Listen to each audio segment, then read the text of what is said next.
Hello, friends. Welcome back to the While We're Waiting Hope After Child Loss podcast. I'm Jill Sullivan, your host and one of the co-founders of the While We're Waiting ministry.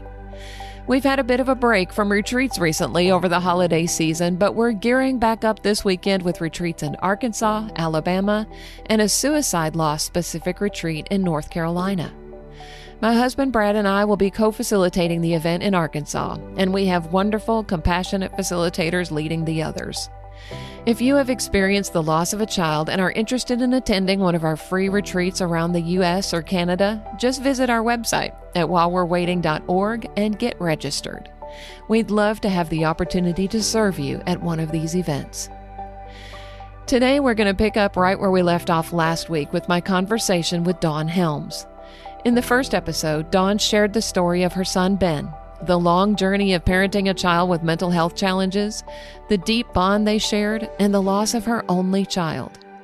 In this second half, we turn our attention to life after loss, the early days of grief, the questions that linger, and the ways God has continued to meet Dawn in quiet, sustaining ways. In this episode, she offers gentle, practical wisdom for those who are newly grieving, especially parents who feel alone, overwhelmed, or unsure how to keep moving forward. We talk about the importance of community, learning how to accept help, navigating everyday questions that can catch you off guard, and finding ways to approach the holidays when joy feels complicated.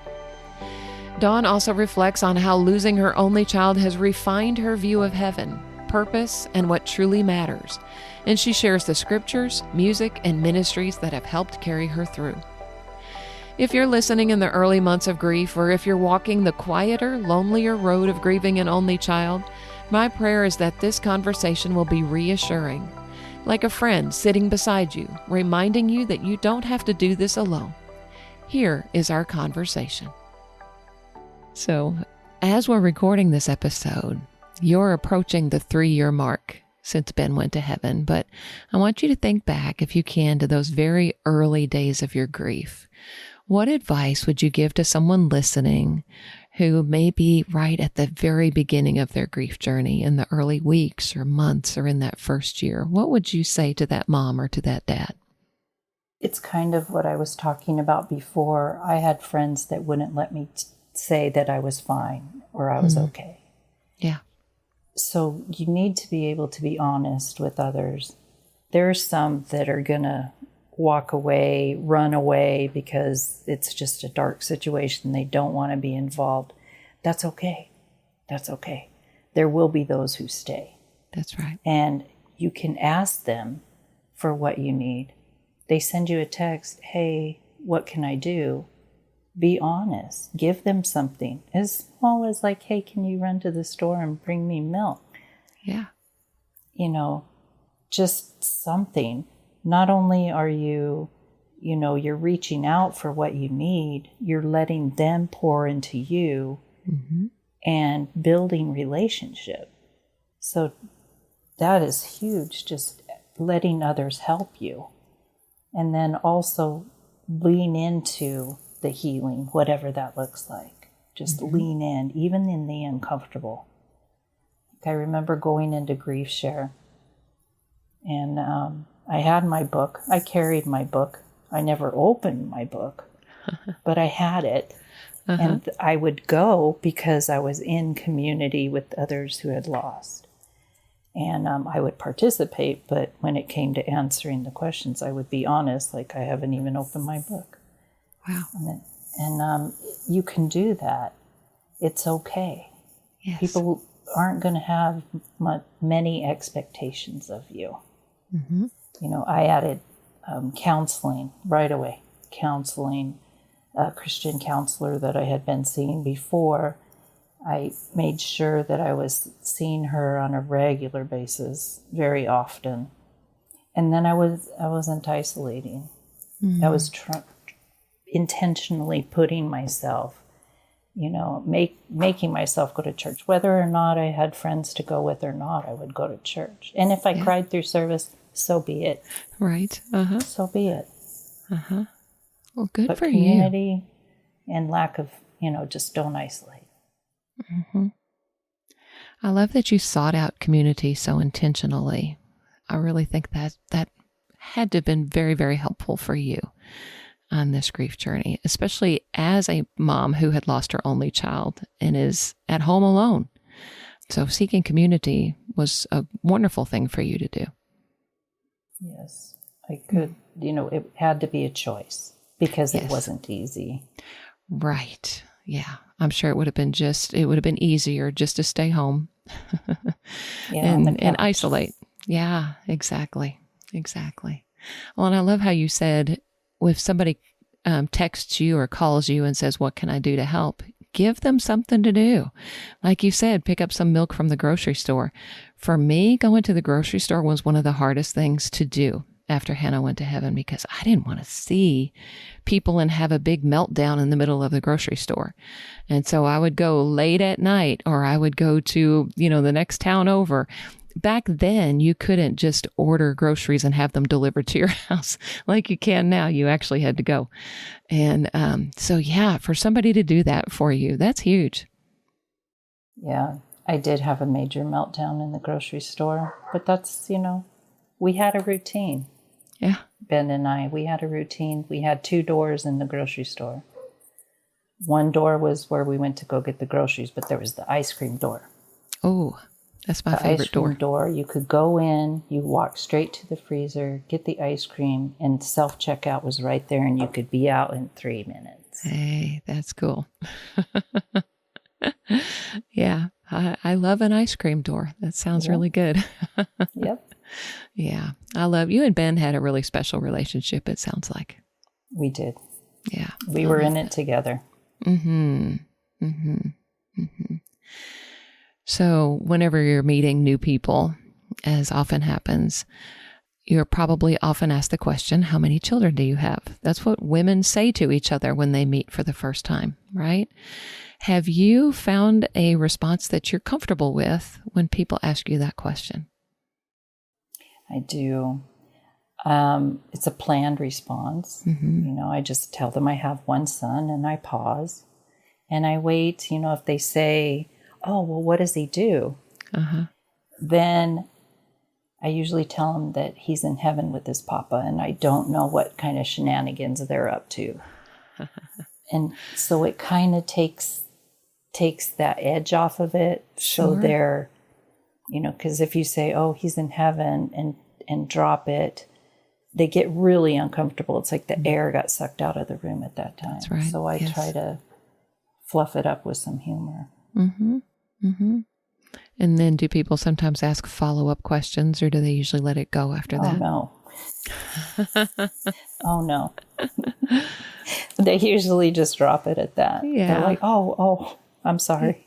Yeah. Well, putting that little bit of humor in there, I think, is probably really helpful. I like that idea.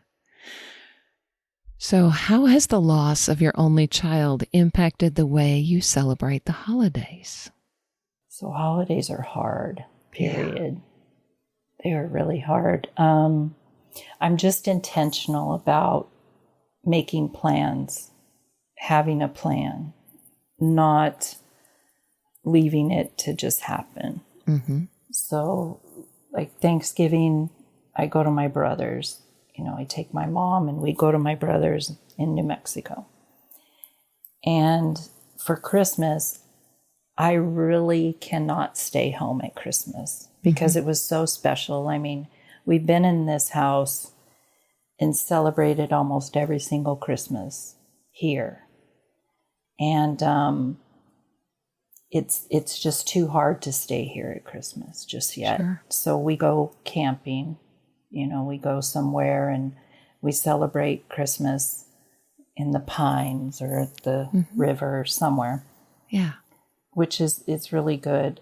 I don't go to the regular church service, but I'm so fortunate that our church has it's a gentle gathering for those who are experiencing sorrow or loss. Could be from the loss of someone, loss of a relationship, loss of a job. It could really be from anything. Right. But it's a quieter, intentional space. And it's full of love, support, comfort. There's no loud music, Joy to the world is not going to rock your world. It's going to be, it's a peaceful place. So I'm just so grateful I have that, because I cannot go and sit in a church service right now. You know, the regular, gleeful, joyful church service. Right. Someday I will, but not yet. I love that your church has that alternative for you. That's amazing. Is it a blue Christmas service? Is that what they call it, or is it just something similar to that? It's a type of a blue Christmas, but we call it calm and bright. Yeah, I like that. Yeah, so it's not, you know, people don't walk in blue. Yeah, exactly. Calm and bright. That's a better name. I like that. Isn't it? We have a great team at our church. I'm just really grateful for our cares ministry there. Yeah, sounds like you have a wonderful church. That's awesome. So I think all of us who are bereaved parents have this very sharp dividing line, almost like a fault line that runs through our lives that marks the before and the after. So think about the before Dawn and the after Dawn. How are you different? That's a big question. So with Ben here, I really couldn't imagine leaving my son, you know, anything happening to me that would, you know, take me to heaven. Sure. So, and I clung tightly to him, because knowing that with his issues, something like that could happen. But I live like I have one foot in heaven. Mm-hmm. And heaven's more real now. Whereas before, you know, like my father, he went to heaven. I know he's there. It's different with Ben. And I just live like my heart is there. I have a purpose here, and I'm being responsible with my purpose here. Mm-hmm. But anytime he wants to come back or take me to heaven, I'm ready. Let's go. Sure. So, you know, like things here don't mean as much to me as they used to. Like I would cling to things a little more. Now I let things go loose. Like I hold them loosely. Mm-hmm. Mm-hmm. Yeah, it makes a lot of sense to me. This world, we just have a looser grip on it after our children go ahead of us.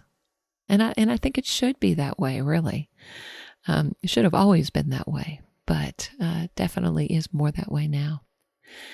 So what have you learned about God and his character through this experience? You know, we've always had a really good relationship for the most part of my life. But he really showed me that he's in every detail. He pulled so many details together to make the loss of Ben as soft as he possibly could for my mother's heart. Yeah. He knew that what I needed at that time, you know, the people he had around me, where he had me. Yes. I mean, going out after hearing the news and walking out to the Sea of Galilee and watching the sun come up. I mean, Jesus was there. Yeah. And I just can't believe how many things he was in. I wrote in my journal immediately 10 provisions that he had made for me specifically around this loss. And he just amazes me. And I really feel like I'm very fortunate, because when he's all you have, he's all you need for number one, but he's enough.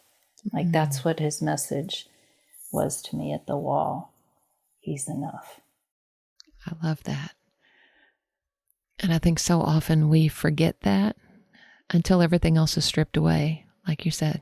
And then we realize he really is enough. Then you get to see all the details, you know, after the fact. And I don't use the word awesome anymore except for him. And he is awesome. Yes. I love that. Do you have a favorite scripture that has been especially helpful to you? And feel free to share more than one, because I have a feeling you probably have more than one. Yes, I have. I really love Hebrews 11. Okay, the whole chapter. But I specifically like verse 13 when it said all these people died still believing what God had promised them. Right?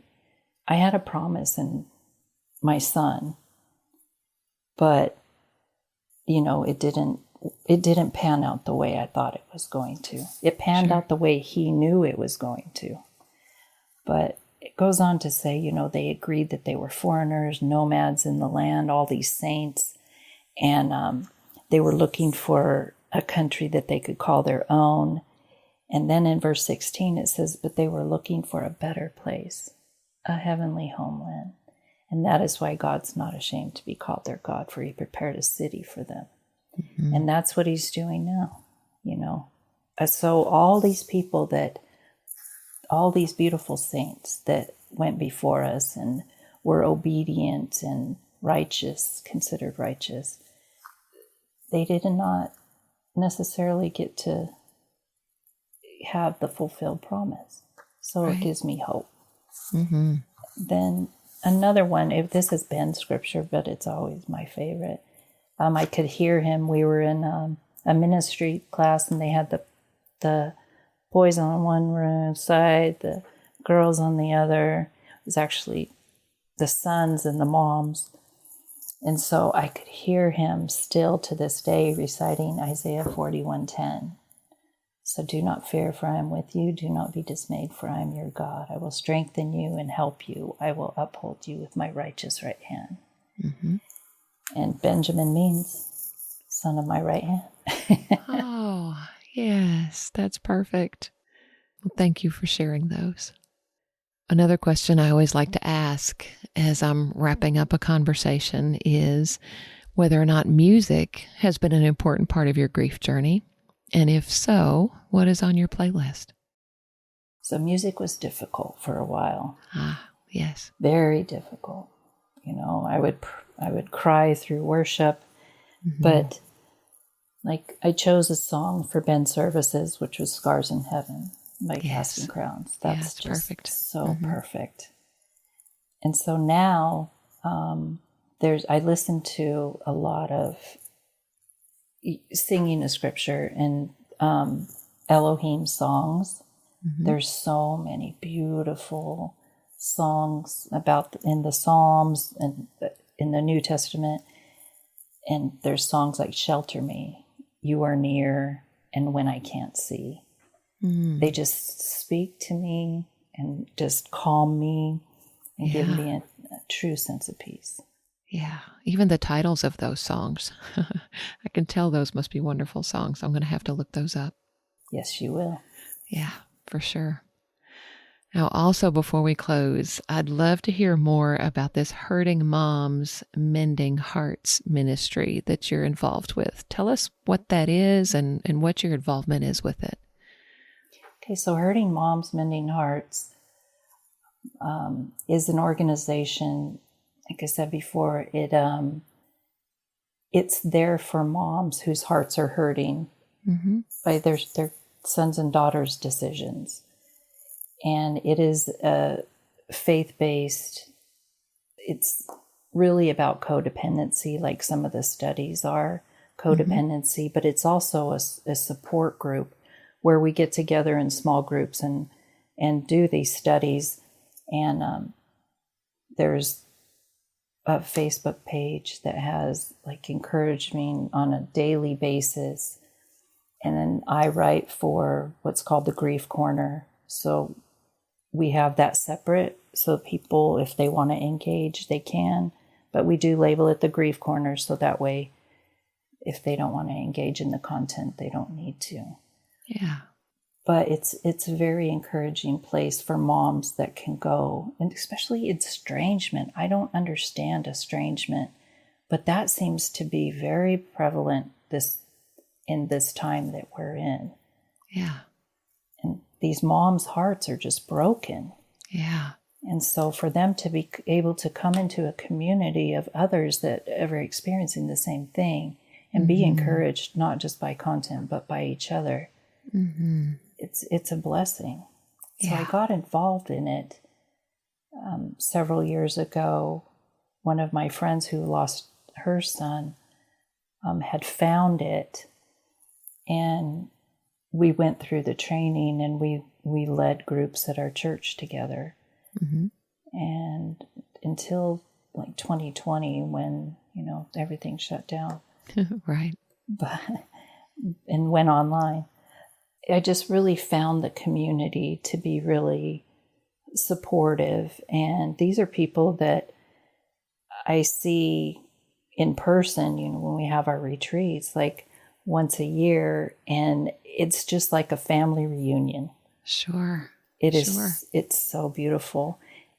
And so after my role with the Hurting Moms Mending Hearts is the writing, but I'm also on the board. I believe in this ministry so much that it has helped many, many, many people. I don't even know how many thousands of people have been through the groups. Wow. That's amazing. And, so much of what we talk about on this podcast is just for bereaved parents, but this group is for parents of prodigals, parents that are experiencing, like you said, estrangement. It can also be death. It could be any kind of hurting mom with a broken heart, right? Right. And it's just to find that community. I mean, like I said, be intentional about community, and this is one way you can do it. Wow. So are there support groups around the country, or is it just in your area there in Arizona, or where? Is it a lot of virtual groups? How does it work? Yeah, there's a lot of online groups. Okay. There are live groups around at different churches throughout the country, throughout Canada. It's really all over. Yeah. But the virtual groups are where you can build that community. And my first virtual group that I was a participant in just happened to have two other ladies from this same area. So we remain friends and oh, sure, and can share our hurts. One of the other moms also lost a son, so we share that as well. Yeah. So how can people get involved with this organization? How can they find it? It's on Facebook under Hurting Moms Mending Hearts. Okay. I could put a link in the show notes for that. Great. That's where the main content is. And then there is a website, has resources, has, find a group, has everything. And that's hurtingmomsmendinghearts.org. Okay. Yeah. Like I said, everybody knows this podcast is for grieving parents, but grief as a parent can be so much more than child lost to death. There are lots of other things that we can grieve as parents. And you experienced a lot of that with Ben in the years before he went to heaven. So, in what we do with While We're Waiting, again, our focus is on grief based on death. But there are so many other forms of grief out there that parents can experience that are just as profound and just as devastating. There is. I just couldn't even imagine having my son estranged from me. Yeah. That's like there's a face out there of my son, walking around somewhere, and I'm not able to connect with him, to communicate with him. Right. I just couldn't even imagine. Yeah.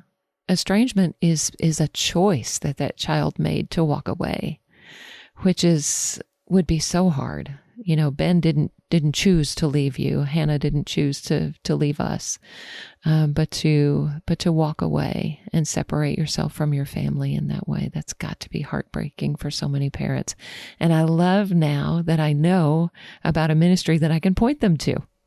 Thank you. And that will all be in the show notes. So anyone who's listening, who is estranged from a child or has a prodigal child, I would encourage you to get connected with this organization. Thank you for sharing it with us, Dawn. Absolutely. Yeah. All right. Well, we're going to wrap up our conversation. Is there anything else you'd like to share before we go?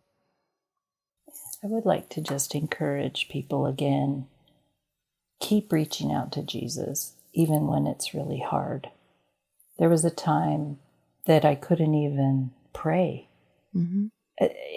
My mind just wouldn't focus. So, I got some written prayers and I read those until I was able to put that book down. But keep reaching out to him. It's like the woman with the blood issue. She knew that if she could just touch his robe, that she would be healed.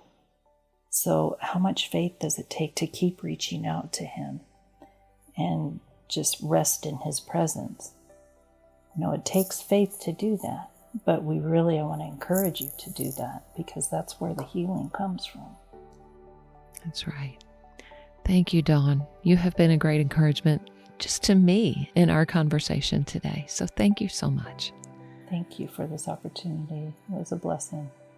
The blessing is mine. As we close out this conversation with Dawn, I'm grateful to her for sharing Ben's story and for speaking so honestly about love, loss, and faith after losing her only child. I hope what she had to share was an encouragement to you. If you are a bereaved parent listening today, please remember that you are not alone. Through the While We're Waiting ministry, we host free faith-based retreats for bereaved parents in locations across the United States and Canada, offering space for community, connection, and understanding. If this conversation has been meaningful to you, I'd love for you to share it with another parent who may need encouragement today. You can also help others find the podcast by leaving a rating or a review wherever you listen. It really does make a difference. And if you'd like to learn more about the While We're Waiting ministry, visit whilewe'rewaiting.org for information about our retreats, support groups, and other resources for grieving parents. I love meeting listeners at While We're Waiting events. Thank you for listening and for walking this journey with me while we're waiting.